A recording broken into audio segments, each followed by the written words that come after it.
Hello everyone, welcome to Legacy IAS Academy. Welcome to the 6th episode of Daily Mains Answer Writing Practice.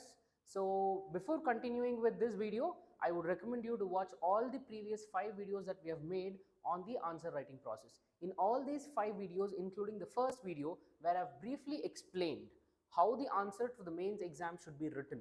Okay, what is the introduction, what is the body of the answer, and what is the conclusion, and how are you supposed to manage this particular answer writing process. So let's begin with the 6th episode or the 6th video in which we'll be talking about 2 important mains questions that were asked in the previous years, clear, from the art and architecture.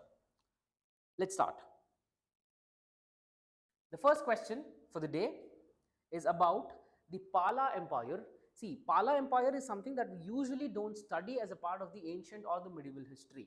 Clear? It is not an exclusive part of our ancient or the medieval. We study about Guptas, we study about Harshavardhana, we study Sangam. But the Pala is something that we usually don't specifically study both in ancient and also in the medieval history for a reason. If you've just seen, if you just know about the chronology of the Pala Empire, it's an empire that starts in the 8th century and by the 12th century they are gone. Okay, because of the various innovation or the invasions of Rashtrakutas and the Gurjara Pratiharas by 12th century or maximum by the mid 13th century, like 1230, 1250, by that particular time period, the Palas have been declined. Clear? So you can't classify them to be an integral part of the ancient history and also as an integral part of the medieval history. So you can say them as a part of the early medieval history. Okay, early medieval history. This is where we can classify the Palas as. And this is the reason why, and even UPSC doesn't give a lot of importance in the prelims examination for this particular aspect. And their art and architectural contribution is also very much limited. Clear? That is the reason why we usually don't study Palas. But for our surprise, in the year 2020, there was a mains question on the Palas architecture. If you let's look at this, Pala period is the most significant phase in the history of Buddhism in India. Okay, enumerate. See, this particular statement can be associated with any empire for that matter. If at all, if I give you the same statement, like Pala period is the most significant phase in the history of Buddhism, clear? In place of the Pala, if I write Mauryas, correct? The Maurya period is the most significant phase in the history of Buddhism. Of course, you will have to write the answer. And you should get the points. For example, I can write one more. Kanishka's period or the Kushana period is the most significant phase in the history of Buddhism. Of course, you will have to substantiate that statement also. Clear? So this is a common general question, and because Palas originally patronized Buddhism, and UPSC has picked up this particular question. Clear? So let's look at the Pala Empire, a brief history, then we'll delve into the question for that matter.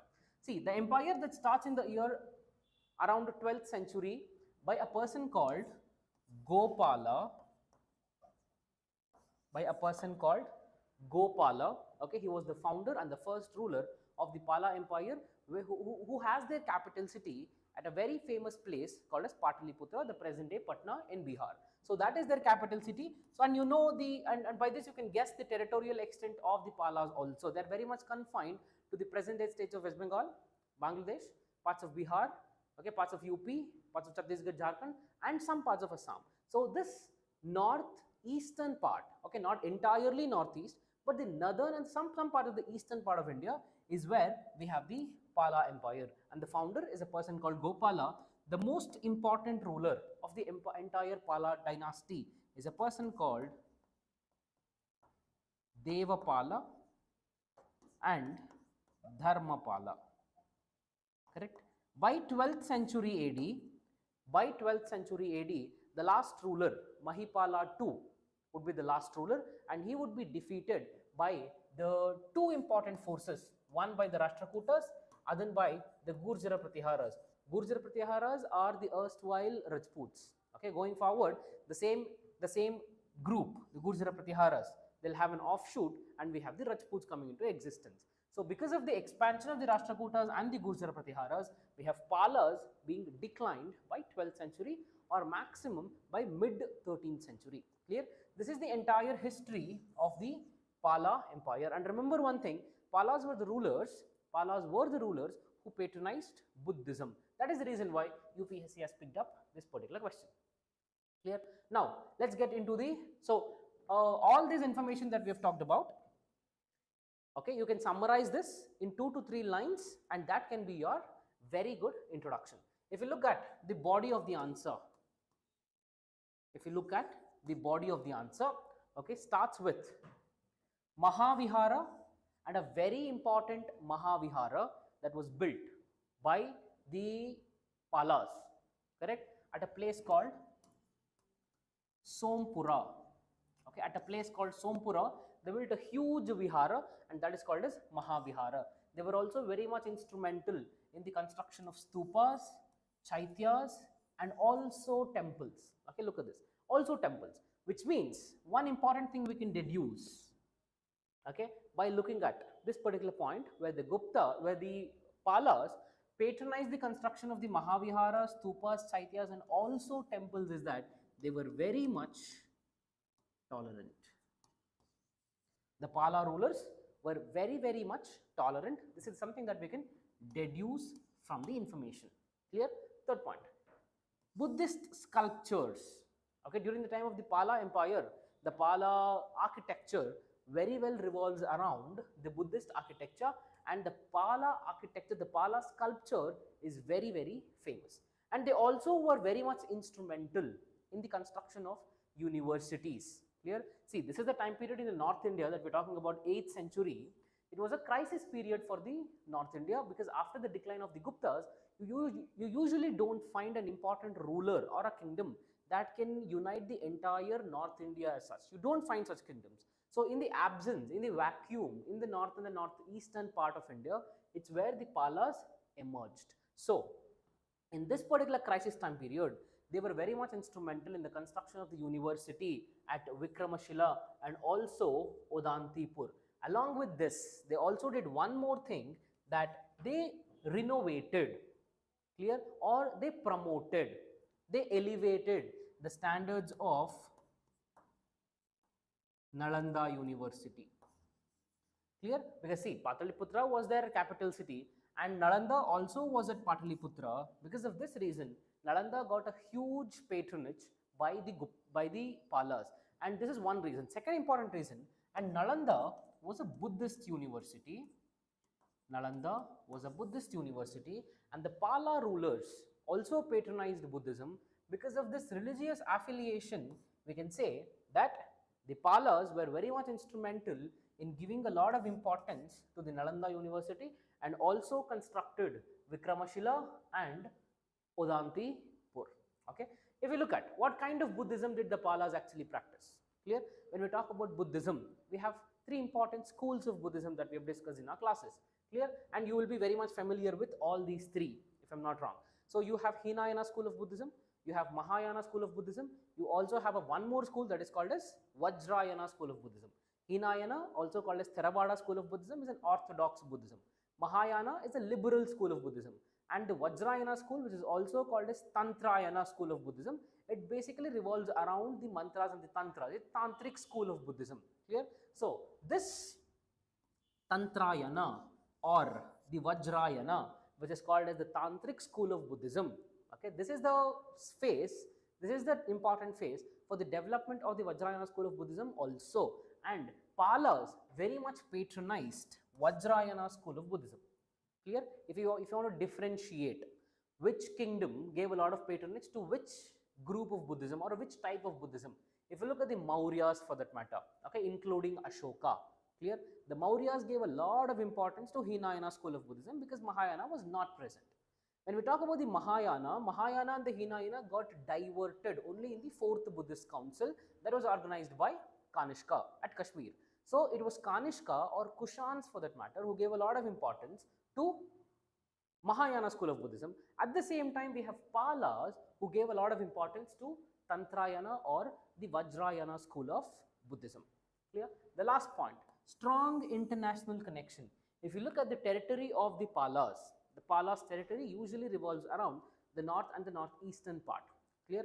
And because of their proximity because of their proximity to the Southeast Asian countries. They had a lot of trade relationship, and also intercultural relationship, intercultural relationship with the Southeast Asian neighboring countries. Clear? So with this you will be completing your body of the answer, and by this we can substantiate the Pala period is the most significant phase in the history of Buddhism. Clear with this? Clear? I hope you have understood this particular question. So we'll move on to the second question for the day, that is, how do you justify the view that the level of excellence of the Gupta numismatic art is not at all noticeable in the later times? Clear? See, this is the second question that we're talking about in our series about the numismatics. Clear? If you have not watched the previous videos, that is the reason why I'm telling you, go watch the previous videos, which will maximum run into 15 to 20 minutes. If you watch it into 2 or into 1.75, you'll be able to finish in 12 minutes for that matter. So that will give you a great advantage to understand and write the answers. So if you look at the numismatics for that matter, so I've told you in the previous video that what is the meaning of the numismatic is that it's like coins. Numismatics means coins. Now you read this particular question and it seems very, very familiar. How do you justify the view that the level of excellence of the Gupta coins or the Gupta coin art is not at all noticeable in the later times? Clear? This is a particular question asked. So as usual, before getting into the answer, let's have a brief idea about what the Gupta time period is all about. Clear? So the Gupta time period, which is started by a person called Sri Gupta around 250 AD. This is the time period of the Guptas. Clear? And this was the time period where the temple architecture actually started in the Indian subcontinent. Clear? Till the Gupta time period, we don't have any structure, or we have not found, even today we have not found any structure called as temples. Clear? So the Gupta time period is very well known for its temple architecture. It is very well known for its administrative superiority. It's very well known for its economic prosperity. It is very well known for its social stability. It is very well known for its religious development, and at the same time it is also very well known for the literature and the scholarship. It's also very well known for the construction of the university, that is Nalanda. And I've told you that this is a time period where the temple architecture actually started. Clear? Because of all these reasons, I'm listing out the reasons again: political stability, economic superiority, social stability, religious development, development of literature, temple construction, science and technology. Because of all these 6 to 7 reasons, clear, Gupta time period is called as the golden age in the history of ancient India. Okay, so it is called as the golden age not just because the number of gold coins was more. It is called the golden age because all the aspects of life, polity, economy, society, religion, science and technology, literature, clear, all the dimensions of life were at peak during the Gupta time period. Because of that reason, it is called as the golden age. Clear? Along with this, along with the golden age, see, you would have heard about a person called Aryabhatta. You would have also heard about a person called Kalidasa. So both of them existed during the Gupta time period. One known for its science and technology, the other one known for its literature. So the golden age of Guptas came to an end around 450 AD, or the mid 5th century is when we have the decline of Guptas. So this golden age in the history of the ancient India was very well known for its numismatic art, and it is not at all noticeable in the later times. Clear? Two important components for this particular question. One is that you will have to show through your examples and the words that the Gupta's numismatic art was great. Clear? That is the first part of the answer. Second part of the answer, you will have to substantiate that it is not at all noticeable in the later time. Why do you think, or why was it the Gupta numismatic art did not get continued till the early medieval or the medieval history? What happened to the Gupta coin art? So if you substantiate the second part of the statement, then you have made justice to the question. So with all these references to the Gupta Empire, you would have written a very beautiful introduction. Let's get into the body of the answer. Clear? The first point, aesthetic appeal, correct?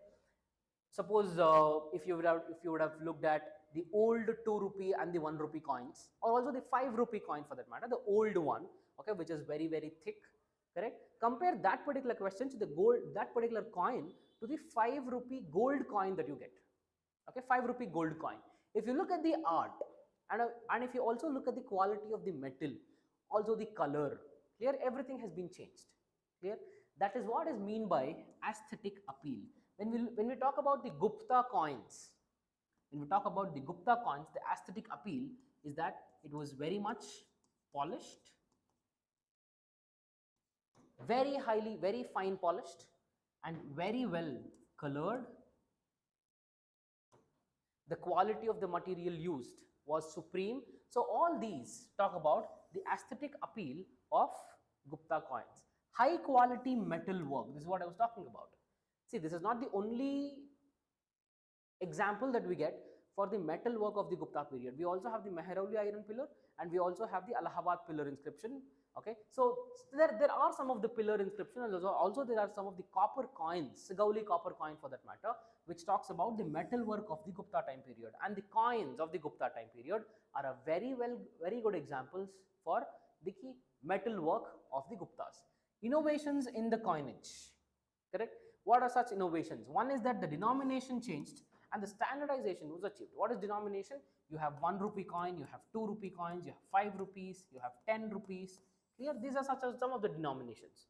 When you talk about the denomination of the, see, don't confuse this with demonetization, correct? This is denomination. Denomination is what is the coin that you have, what is the note that you have. You have 100 rupee, you have 500, you have 1000, correct? See, now as of now we don't have 2000, it's been remonetized, we don't have 2000.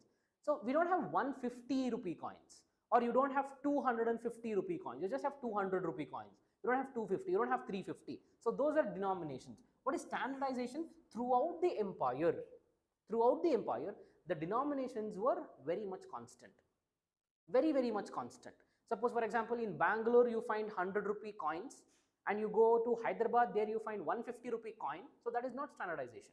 Correct? Though we don't find 100 rupee coin, that's a hypothetical example that I gave you. You can imagine a note. You just have 100 rupee note in Bangalore. Hyderabad, you have a 150 rupee note. Mumbai, if you go, you have a 350 rupee note. No, that doesn't mean that we have standardization. Where the Gupta Empire, because of the denomination and the standardization, was achieved with respect to the metal coins. Now, the portrait. The portrait of the kings were actually printed on the coins.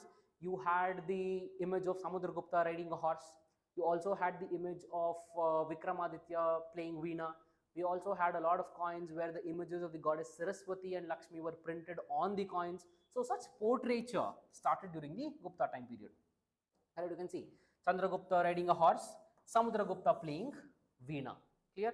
So these were some of the important things about the Gupta architecture. So how do you substantiate Gupta coins? How do you substantiate a statement? It is not at all noticeable in the later times. What happened after the Gupta time period?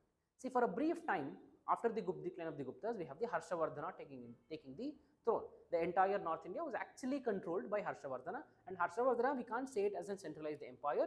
It was a group of federations because the decentralization of the administration was at its peak. So after the decline of the Guptas, the entire North India went into political crisis. You don't have a kingdom which can command over the entire territory. You don't have a king like Chandragupta Maurya, like Ashoka, like Samudragupta, who can take over the entire administration. That was not present. So, because of the political vacuum, and the economic, followed by the economic crisis. Why was there an economic crisis? Two reasons. One is that the political instability, one reason. Second reason for the economic crisis was that the Guptas traded a lot of silk with the Romans. So by this particular time, the Romans learned the art of manufacturing silk, and the Guptas stopped exporting silk to the Romans. Because of this reason, the silk trade between the Guptas and the Romans stopped, and this led to the economic crisis. So, because of this political instability and the economic crisis, we don't find the continuation of the numismatic art even after the decline of Guptas. Clear? So you write this as a separate subheading and also conclude it by telling that the Guptas were the golden age in the history of the ancient India, and following Guptas we don't have a political superior power and also the economic clout, because of which we couldn't find the numismatic art at its best. Clear? So by this you can conclude your answer. So this video was brought to you by the Legacy IAS as usual, and if you have liked the video, hit the like button and also consider subscribing to the Legacy IAS YouTube channel. Do not forget to hit the bell icon so that you can get all the updates from the Legacy IAS. Have a nice day.